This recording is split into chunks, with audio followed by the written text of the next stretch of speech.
જય સ્વામિનારાયણ સ્વામી બાપા. 10,000 બાળ બાલિકાઓ સંસ્કૃતમાં સત્સંગ દીક્ષાનો મુખપાઠ કરે એવો આપનો આ સંકલ્પ છે. તો આ સંકલ્પની સ્મૃતિ હંમેશા માટે રહે અને બળ હંમેશા માટે આ બાળકોમાં રહે, તે માટે આ સૌ બાળકો અને તેમના માતા પિતાને આ પ્રતિજ્ઞા લેવડાવશો. મહારાજ સ્વામીને રાજી કરવા હું સત્સંગ દીક્ષા ગ્રંથનો સંસ્કૃતમાં મુખપાઠ કરી 10,000 બાળ બાલિકાઓના 10,000 બાળ બાલિકાઓના સંકલ્પમાં જોડાઈશ સંકલ્પમાં જોડાઈશ અને આવતી દિવાળી સુધી અને આવતી દિવાળી સુધી 315 શ્લોકોનો 315 શ્લોકોનો સંપૂર્ણ મુખપાઠ કરીશ. સંપૂર્ણ મુખપાઠ કરીશ. હવે માતા પિતાને મહારાજ સ્વામીને રાજી કરવા મહારાજ સ્વામીને રાજી કરવા હું મારા બાળકને સત્સંગ દીક્ષા ગ્રંથના મુખપાઠમાં જોડીશ. સત્સંગ દીક્ષા ગ્રંથના મુખપાઠમાં જોડીશ. હું ખંતપૂર્વક તથા નિયમિત મુખપાઠ કરાવીશ. વ્યવહારિક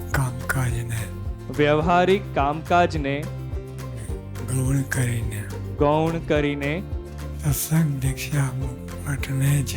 સત્સંગ દીક્ષા મુખપાઠને જ પ્રાધાન્ય આપીશ.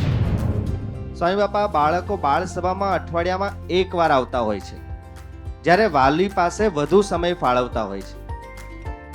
તો આ બાળ બાલિકાઓ મુખપાઠ કરે એમાં વાલીનો શું રોલ છે?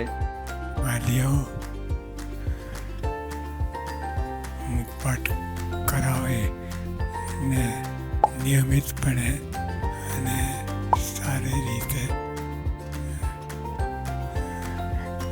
મુખપાઠ કરાવે. સ્વામી, બીજી મૂંઝવણ એ છે કે ઘણીવાર એવું જોવા મળે કે બાળકો તો ઉત્સાહિત હોય જ છે, પણ વાલીનો ઉત્સાહ ઓછો જોવા મળે છે. તો આ વાલી કયો એવો વિચાર રાખે કે જેથી તેઓને સતત ઉત્સાહ રહે? જો એનો મહિમા સમજે કે અત્યારે બાળકો નાના છે પણ તત્વજ્ઞાન અંદર છે, એ મહાન છે અને એ તત્વજ્ઞાનનું કામ તત્વજ્ઞાન થાય તો કેટલી મોટી વાત થઈ જાય. એટલે બાળકો નાના નથી, ભલે નાના છે પણ તત્વજ્ઞાન એમની પાસે જ એ બહુ મોટું છે. શ્રીજી મહારાજના ચરણ સુધી પહોંચી જાય એટલું તત્વજ્ઞાન છે. ઘણા બધા વાલીઓને પણ ઉત્સાહ હોય છે, એમની ઈચ્છા હોય છે કે મારો બાળક મુખપાઠ કરે, પણ વ્યવહારિક કામકાજના લીધે સમય આપી શકતા નથી. તો તેના માટે શું કરવું સ્વામી બાપા? જો એક તો બીજી પ્રવૃત્તિ એટલું જ માને, વધારે નહીં, તો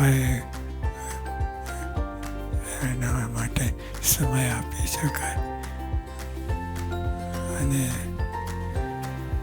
આનો મહિમા સમજવો જોઈએ કે ભલે બાળકો નાના છે પણ એમની પાસે જે માલ છે એ નક્કર માલ છે અને છેક ભગવાનના ચરણ સુધી પહોંચાડે એવું છે.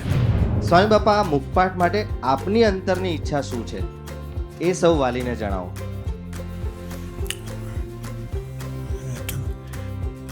ઘણું બધું કરવાનું છે, પણ અત્યારે આ પ્રાથમિક કક્ષાએ અત્યારે જે થાય સત્સંગ દીક્ષા અને ત્યાર પછી કારીગાઓ મુખપાઠ કરે સંસ્કૃત. સ્વામી બાપા સત્સંગ દીક્ષા ગ્રંથનો મુખપાઠ કરે આ બધા બાળ બાલિકાઓ, તો તેની ફળશ્રુતિ શું છે? રામ સ્વામી બાપાએ આપણને ફળશ્રુતિ રૂપે અક્ષરધામનો કોલ આપ્યો છે. આપણે સ્વામી બાપાનો ખૂબ ખૂબ તાલીઓ દ્વારા આભાર માનીએ છીએ.